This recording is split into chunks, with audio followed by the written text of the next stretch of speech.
오늘 본문은 여호수아 5장 13절부터 15절까지입니다. 여호수아 5장 13절부터 15절까지 기록된 하나님의 말씀을 낭독하도록 하겠습니다.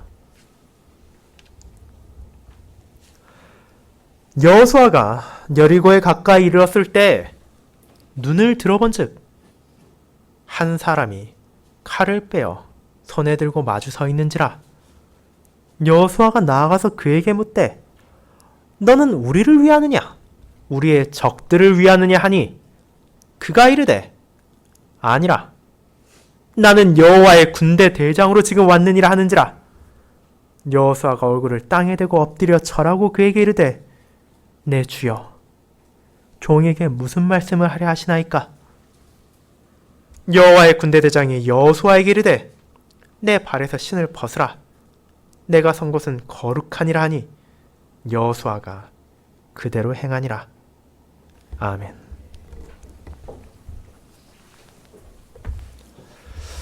오늘 오전 설교는 강단교를 위해 박상영 목사님께서 준비하신 원고를 제가 읽는 설교로 하도록 하겠습니다. 읽는 설교 후에는 시편 119편 25절, 27절, 37절을 함께 부르도록 하겠습니다.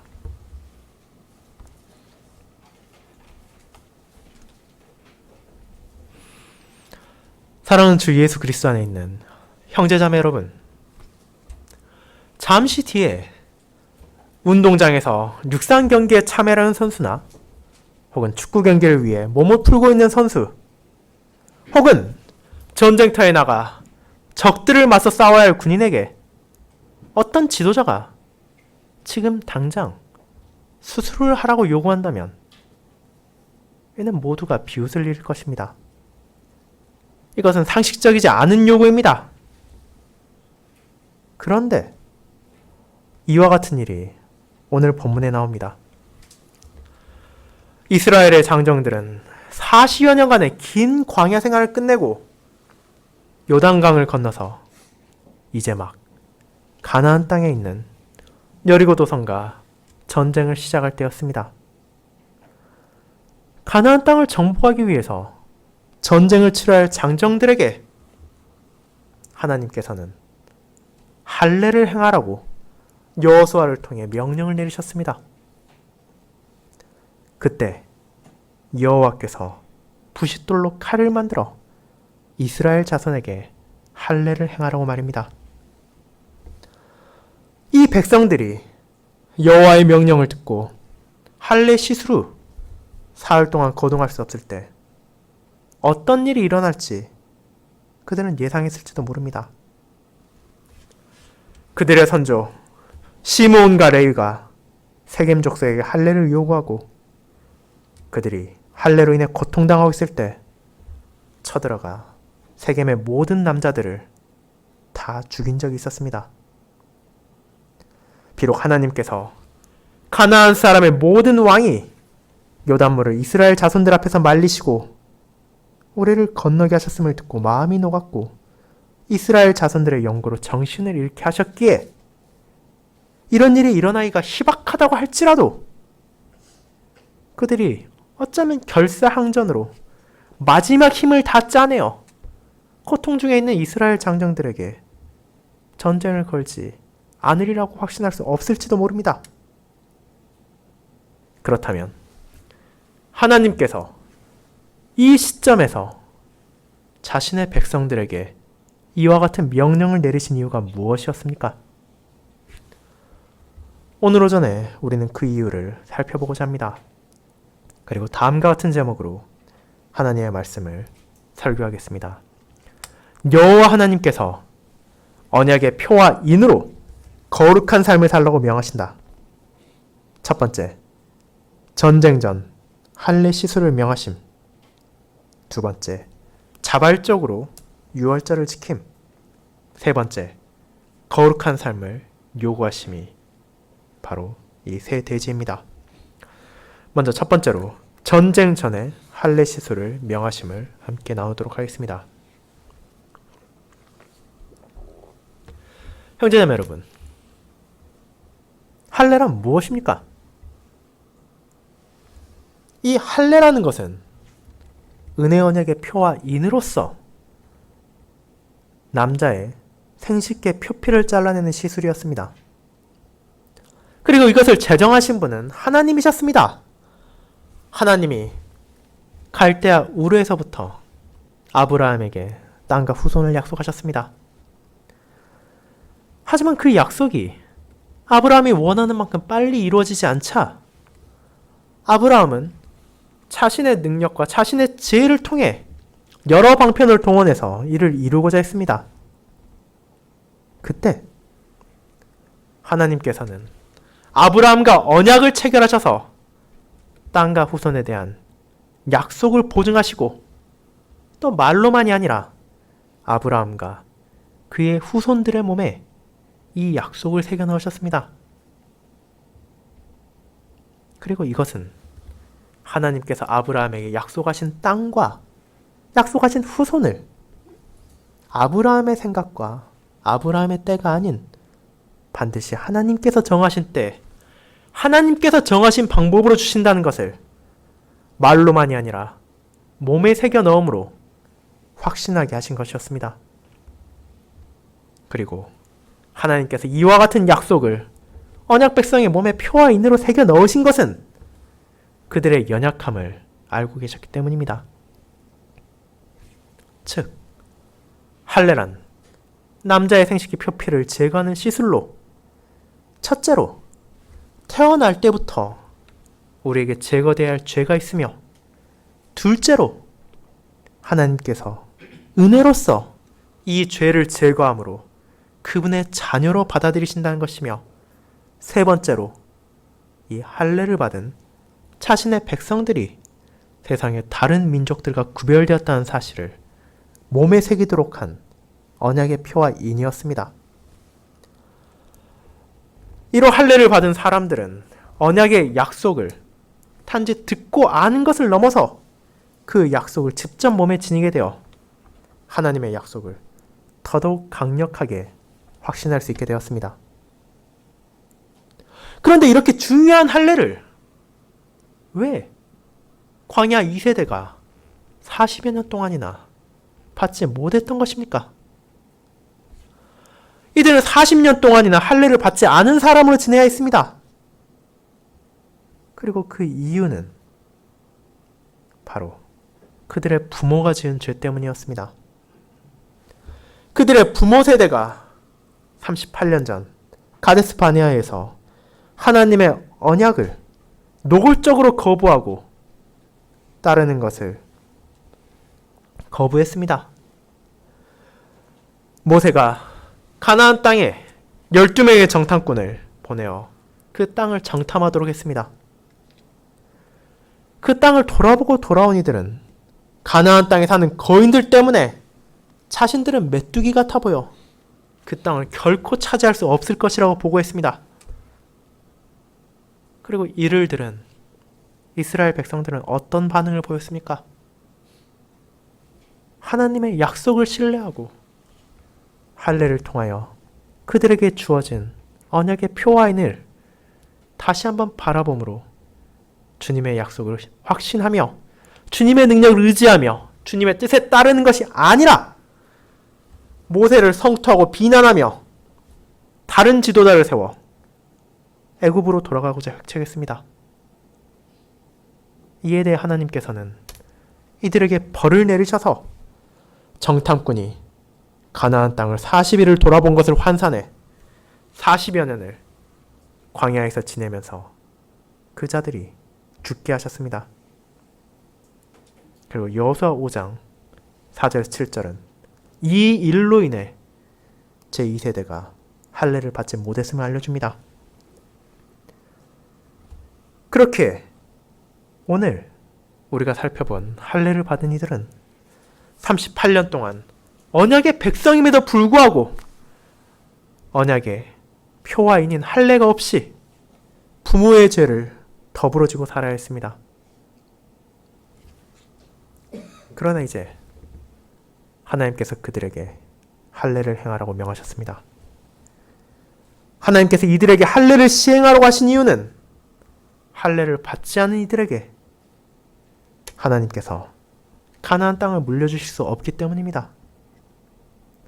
할례를 받지 않았다는 말은 그것이 표하고 인치는 언약의 약속, 그리고 그 약속을 하신 하나님께 순종할 마음이 없다는 것을 의미하기 때문입니다. 아브라함과 같은 믿음을 가진 후손이 아니고는 가나안 땅을 유업으로 받을 수 없었습니다. 그리고 주님께서는 이를 자신의 백성들이 숙지하기를 원하셨습니다. 그들이 차지하게 될 땅, 앞으로 점령하고 싸우고 받게 될 그 땅은 그저 이 세상 아무데나 있는 땅이 아니라 하나님께서 이미 아브라함과 그의 선조들에게 약속하신 땅이었습니다. 그리고 하나님께서 이스라엘 백성을 애굽에서 구원하신 중요한 목적이기도 했습니다. 하나님께서 연약하고 완악하고 수가 적은 이 백성을 애굽에서 구원하시고 광야에서 보호하신 것은 궁극적으로 그들을 약속의 땅으로 인도하여 자신의 약속을 지키시고 그 가나안 땅에서 그들과 함께 하시기 위해서였습니다.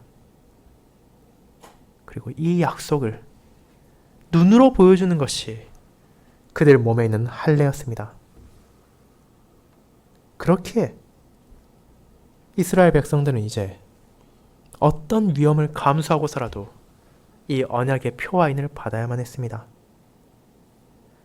애굽에서의 구원도, 광야에서의 보호도, 그리고 앞으로 일어날 가나안 땅을 차지하는 것까지라도 자신들의 능력이 아니라 하나님께서 주권적으로 약속하신 언약의 신실하심으로 그분의 힘과 그분의 능력으로 이루실 것이라는 사실을 몸에 새기도록 한 표와 인이 바로 그들이 받은 할례입니다. 이제 이 할례를 받은 후 사흘 동안 이스라엘 장정들이 무엇을 했습니까? 더 구체적으로 하나님께서 이 사흘 동안 그들이 무엇을 하기를 원하셨습니까? 앞으로 있을 전쟁에서 이길 전략 전술을 짜기를 원하셨습니까? 아니면 전쟁에서 사용할 칼과 활을 사용하는 방법을 익히기를 원하셨습니까? 전쟁 때 자기 가족을 지킬 자구책을 찾기를 원하셨습니까? 그렇지 않습니다. 하나님께서는 이제 그 백성이 할례의 의미와 할례의 목적을 배우고 익히는 데 시간을 보내기를 원하셨습니다. 그들이 애굽, 홍해, 광야, 요단강에서 건짐을 받은 것은 하나님께서 이전에 그들의 선조인 아브라함에게 약속하신 바에 따라 그 모든 약속을 지키셨다는 사실을 깨닫도록 하기 위해서였습니다. 지금 할례를 받을 이 이스라엘 백성들은 그들의 선조들과 마찬가지로 죄성을 가진 죄인들이었습니다. 하나님의 애굽과 홍해에서 큰 일을 행하셨고 또 크신 은혜로 시내산에서 언약을 체결하심을 다 보이셨음에도 불구하고 가나안 땅 아낙 족속과 같은 거인을 보자 애굽으로 돌아가고자 했던 그들의 부모와 동일한 본성을 가진 연약한 사람들이었습니다.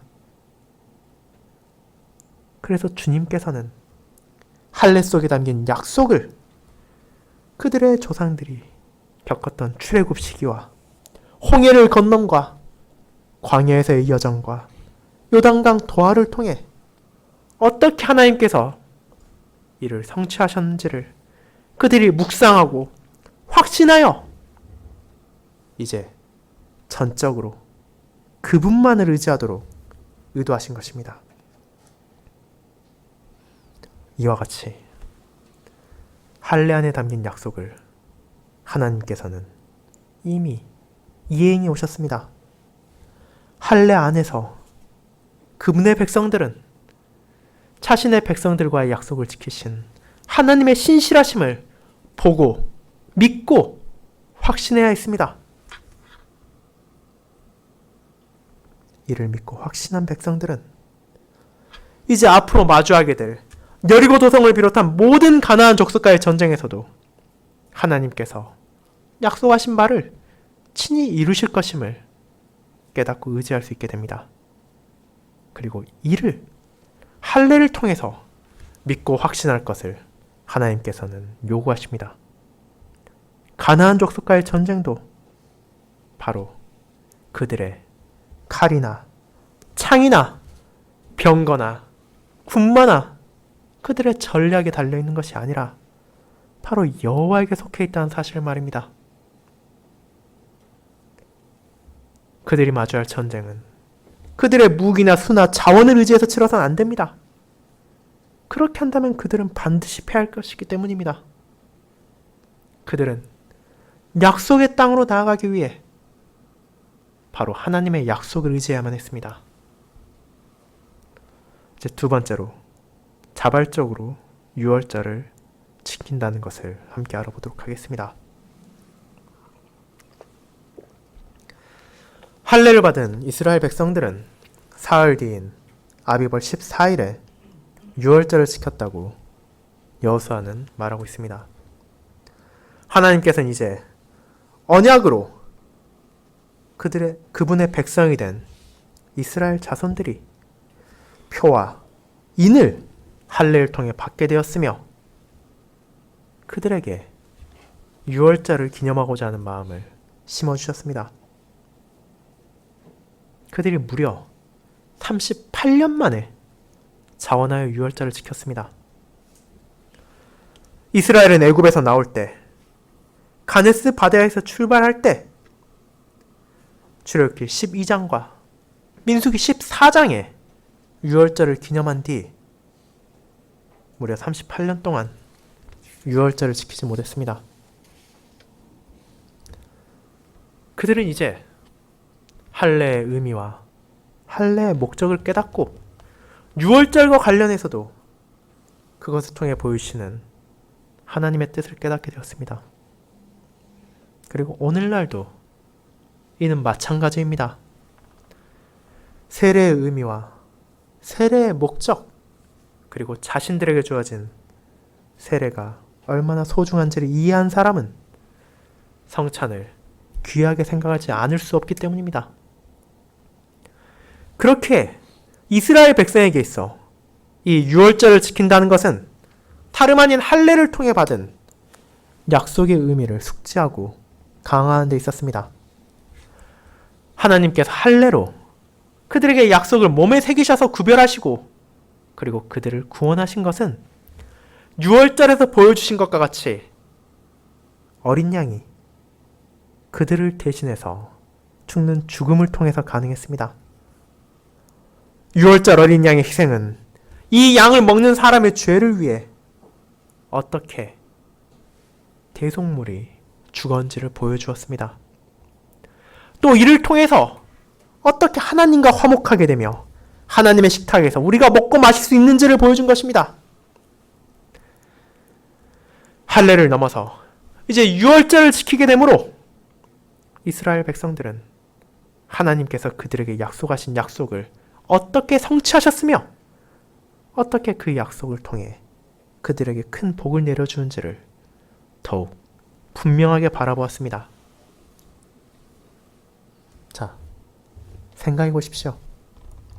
유월절에 하나님께서는 같은 애굽 땅에 사는 이스라엘 백성들을 애굽 사람들과 구분하셨고 동시에 한날 애굽의 장자들을 죽이셨지만 이스라엘의 장자들은 살려두셨습니다.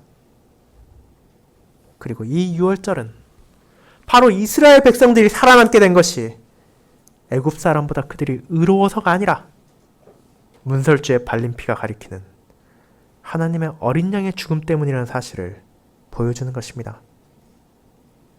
그들은 할례를 통해 은혜로 하나님의 언약 백성이라는 사실을 상기했을 뿐 아니라 그들이 거룩하신 하나님의 자녀가 될 수 있음이 순전히 하나님의 어린 양의 희생적인 죽음 때문이라는 것을 고백하고 확신하도록 은혜를 받았습니다. 앞으로 오시리가 그들을 대신해 십자가의 생활리를 토대로 해서 자신의 백성이 하나님으로부터 구원과 안녕을 얻는다는 사실을 확신하게 하기 위해서입니다. 하지만 이 일이 여리고 도성과 가나안 족속들의 눈에는 어떻게 비쳤겠습니까? 그들이 보았을 때 전쟁을 앞둔 사람들이 갑자기 수술을 하고 사흘 동안 집에서 집거하는가 하면 고통이 끝나자마자 어린 양을 잡고 피를 자기 장막에 뿌리고 무교병을 먹고 쓴 나무를 먹는 의식을 어떻게 생각합니까? 전쟁을 앞두고 마땅히 해야 할, 전쟁을 할 무기를 만드는 것도 아니고 전략과 전술을 짜는 것도 아니며 훈련하는 것도 아니고 당황스럽게도 그들의 몸에 시술을 해 제대로 움직이지도 못하고 또 온 가족이 모여 어린 양을 잡고 장막문에 피를 바르고 장막 안에서 40년 전에 하나님께서 그들에게 행하신 약속과 그 약속의 성취를 되새기며 또 이를 자녀들에게 교육하는 일을 하는 것을 보았습니다. 그들에게 있어 이 모든 것은 비정상적인 일이었을 것입니다. 상식과도 맞지 않습니다. 그리고 이를 통해 우리는 믿음이 때로는 상식과도 맞지 않는다는 것을 깨닫게 됩니다.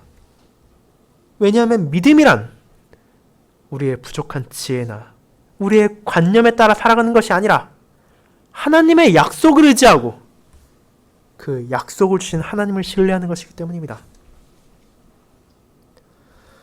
가나안 족속과 전쟁하기 전 하나님께서 이스라엘 백성들에게 요구하신 것은 참으로 기이합니다. 자, 왜 하나님께서 이런 비상식적인 일을 요구하셨습니까?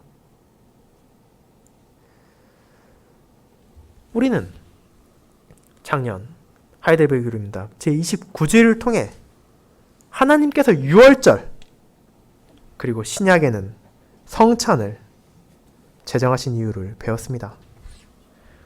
유월절과 주의 식탁은 바로 영적인 잔치를 의미합니다. 우리나 이에도 언약 백성들은 영적으로 거지와 같았습니다. 우리가 우리 자신의 죄로 하나님의 은총을 모조리 걷어차버리고 그분과의 관계를 끝장내고 스스로 영광스러운 신분을 거부해버렸습니다. 그런데 그와 같은 모욕을 당하신 하나님께서 비참한 상태에 처한 우리를 버려두지 않으시고 여자의 후손인 그리스도를 통해 우리에게 구원자와 중보자를 보내주셨습니다. 그리고 이것이 우리에게 있어 복음 중에 복음입니다. 여자의 후손을 통해 죄를 사하시고 관계를 회복시키겠다고 약속하신 바가 분명히 성취된다는 것을 먹고 마심으로 맛보게 하시기 때문입니다.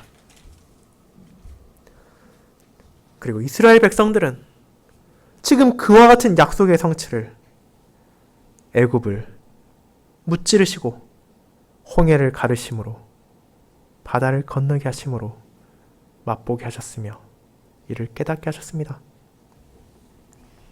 하지만 이것은 시작에 불과했습니다. 그들이 애굽에서 나오게 된 것도 그들이 광야 40년 동안 만나를 먹고 반석에서 나오는 물을 마시며 옷과 신발이 낡아지지 않게 하신 것도 그리고 심지어 그들이 할례를 받기 4일 전 요단강을 건넌 것까지도 바로 하나님의 은혜였습니다. 그 모든 것이 하나님의 은혜였습니다. 이제 그들은 심지어 자신이 하나님의 자녀가 된 것까지도 전적으로 하나님의 은혜였다는 것을 할례를 통해 3일 동안 익혔습니다. 그리고 더 나아가 이제 그들은 유월절을 통해 그 모든 은혜가 어린 양이신 그리스도의 희생제사를 통해서 오며 또 이를 통해서 언약 백성들이 하나님의 집에 자녀가 되고 그분의 상속자가 되었다는 사실을 확신하게 된 것입니다. 그리고 그리고 이를 확신한 자신의 백성들에게 하나님께서는 거룩한 삶을 요구하신다는 것을 우리는 보게 됩니다. 세 번째, 거룩한 삶을 요구하심입니다. 성도 여러분, 이제 이스라엘 장정들이 할례를 받고 유월절과 무교절을 지킨 뒤에 본격적으로 여리고 도성으로 향해 나아가기 시작했습니다. 그런데 가장 앞장서서 나아가던 여호수아 앞에 여호와의 군대 장관이 나타났습니다. 우리 본문은 그가 칼을 빼들고 손에 들었다는 것으로 그의 구체적인 모습을 나타냅니다. 이분이 여호수아에서 이스라엘 백성들을 처음 나타나신 것이 아닙니다. 그분께서는 이미 민수기 22장 23절에서 이스라엘을 저주하려는 발람에게 경고하시기 위해 같은 모습으로 나타나셨습니다. 그리고 우리는 지금 칼을 빼어들고 나타난 여호와의 천사가 선지하신 그리스도라는 사실을 알게 됩니다. 그렇다면 왜 이분께서 칼을 빼어들고 나타나신 것입니까? 그 이유를 살피기 전에 먼저 여호수아의 반응부터 생각해 봅시다. 여호수아는 그를 보자마자 여리고 도성과의 전쟁을 위해 자기 편인지 혹은 가나안의 편인지를 그에게 물었습니다. 이는 중요하며 어쩌면 마땅한 질문일 것입니다. 지금 가나안 땅 입구인 여리고 도성이 어떻게 되느냐에 따라 가나안 땅 전 족속의 운명이 어떻게 될 것인지를 예단할 수 있기 때문입니다. 그래서 여호수아는 단도직입적으로 지금 자신의 눈앞에 있는 사람에게 너는 어느 편이냐고 물었습니다. 그리고 이것은 우리에게 익숙한 질문입니다. 우리가 누군가를 만날 때 가장 먼저 가지게 되는 관심사 중 하나는 그 사람이 내게 우호적인지 혹은 적대적인지를 살피는 것이기 때문입니다. 그렇다면 여러분께서는 이 여호와의 군대 장관이 뭐라 대답하실 것이라고 기대하십니까? 여호수아가 지금 앞에 있고 여호와의 군대 장관이 서 있으며 그 뒤에 여리고 도성이 있기에 말할 것도 없이 자, 내가 너희를 위해 여기 왔다. 나는 너희 편이다. 라고 말할 것으로 기대하고 생각할지도 모릅니다. 하지만 여호와의 군대 장관은 여호수아에게 질문과 동떨어진 답을 합니다. 나는 여호와의 군대 장관으로 이제 왔느니라. 자기가 누구인지를 말하고 그리고 그는 이제 자기가 있는 자리, 즉 여리고 도성과 여호수아와 이스라엘 앞에 왔다는 것을 알려줍니다. 우리는 여기에서 다음의 사실을 주목해야 합니다. 즉 여호와의 군대 장관은 분명히 이 전쟁이 여호와에게 속한 것이라는 사실을 여호수아와 이스라엘에게 알리기 위해 보냄을 받았습니다. 하지만 동시에 여호와의 군대 장관은 칼을 빼들고 여호수아와 이스라엘을 바라보고 있습니다. 여호와의 군대 장관이 이스라엘 군대를 여호수아 대신 지휘하려고 칼을 빼든 것입니까? 그렇지 않습니다. 단 한 번도 이스라엘 군대 자체를 여호와의 군대라고 말한 적은 성경에 없습니다. 그렇다면 지금 여호와의 군대 장관이 말하는 군대란 눈에 보이는 이스라엘 백성의 군대가 아닌 천군 천사라는 사실을 쉽게 이해할 수 있습니다. 그렇다면 지금 그가 나타난 이유는 무엇입니까? 얘는 여러 가지 의미가 있습니다. 하지만 여호수아의 질문에 견지해서 이를 살펴보고자 합니다. 그는 지금 누구의 편입니까? 그는 누구의 편이라고 답하는 대신 칼을 빼들고 왔습니다. 그리고 이 칼은 바로 공의를 상징합니다. 우리가 잘 알듯이 여리고를 비롯하여 가나안 족속을 멸하는 이유는 하나님의 공의 때문입니다. 하지만 이스라엘 역시 하나님의 공의에 합당하게 처신하지 않을 때에는 하나님의 공의의 칼에 의해 성하지 못할 것입니다. 그래서 그는 칼을 빼들고 여호수아와 이스라엘 앞에 나타났습니다. 우리가 6장 7장에 여리고 도성 함락 다음에 나오는 8장의 아이성 함락에서 하나님의 공의가 이스라엘에게 예외가 되지 않는다는 것을 우리는 보게 됩니다. 그렇기에 이 일이 일어나기 전 이미 여호와께서는 당신의 천사를 보내어 일방적으로 이스라엘 편에 서서 승리를 주지 않으신다는 것을 알려주고 있습니다. 이는 그들이 앞에서 받았던 할례와 유월절을 통해 선언되는 것입니다. 할례 시에 받은 하나님의 약속, 유월절을 통해 보여진 어린 양의 죽음을 통한 구속과 하나님과의 자녀됨을 숙지해서 그들이 언약의 백성으로서 여호와 하나님을 의지하지 않고 그분의 뜻에 순종하지 않는다면 그들까지도 언약의 하나님의 공의에 의해 판단을 받게 될 것이라는 것을 말입니다.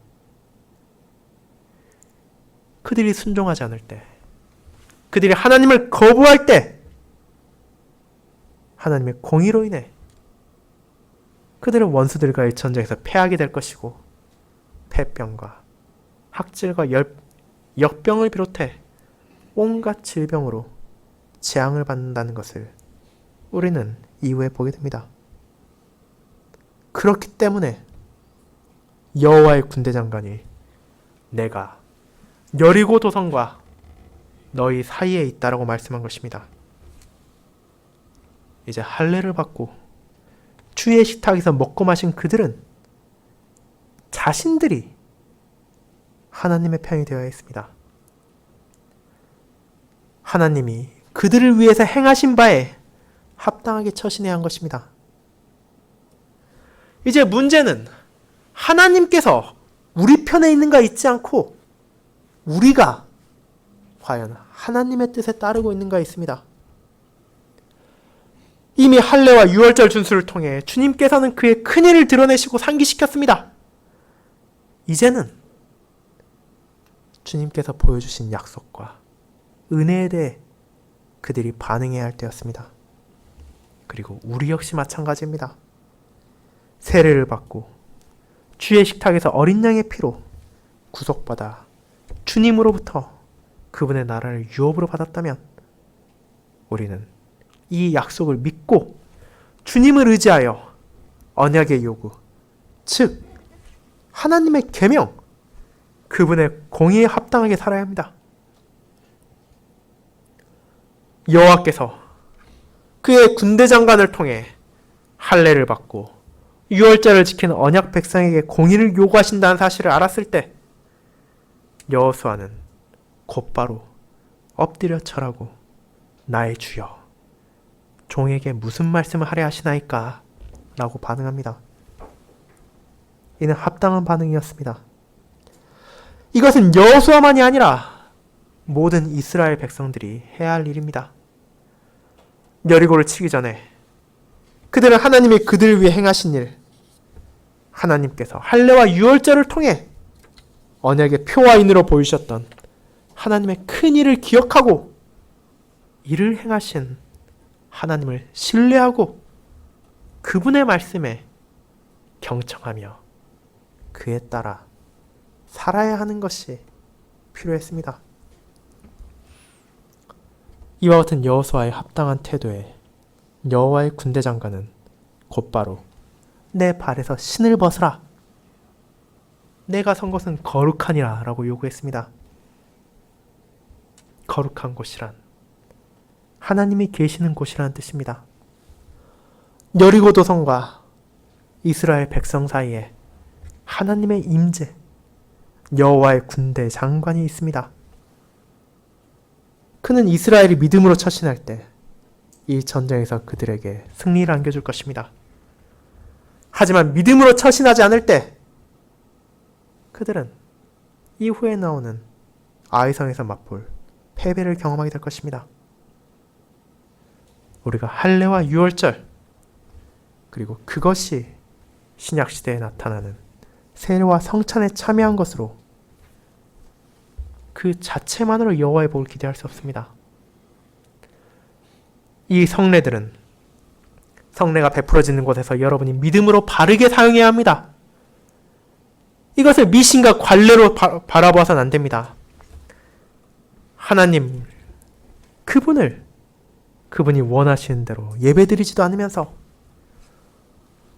옆에 앉은 형제와 자매로 바라보지도 않으면서 주의 식탁, 성찬에 나와 앉아 먹고 마시면 그것은 그들에게 어떤 복도 약속하는 것이 아닙니다.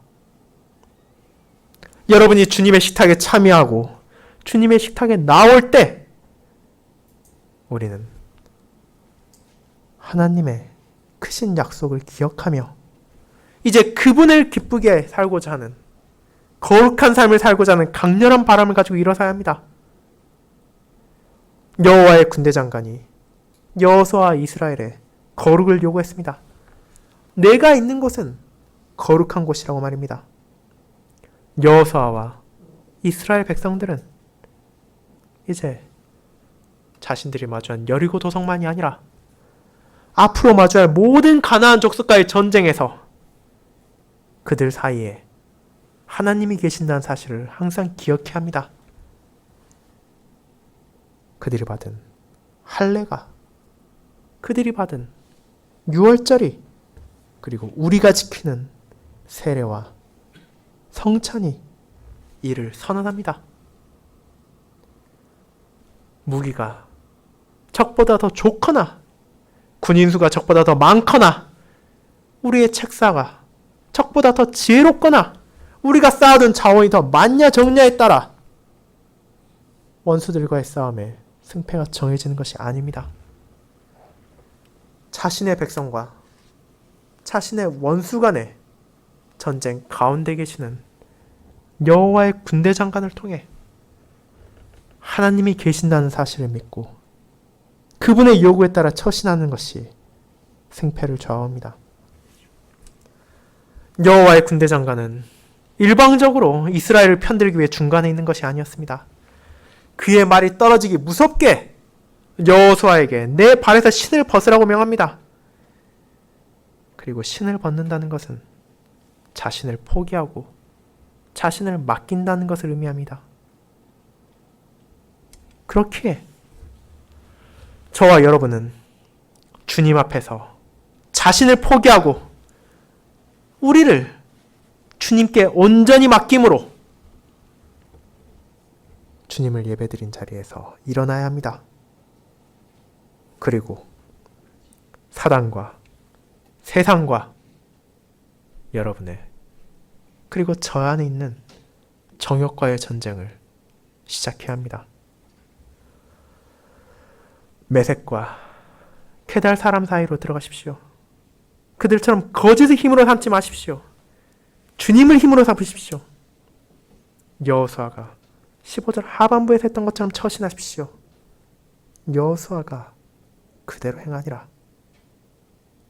그리고 하나님께서 그분께서 주신 언약의 약속을 기억하며 그분께서 원하시는 대로 거룩한 삶을 살기를 갈망하며 이를 위해 노력하는 자들이 세상에서 죄와 악과의 싸움을 계속할 때 그들을 보호하시며 그들을 인도하시며 그들을 영원한 승리로 인도하실 것입니다. 아멘.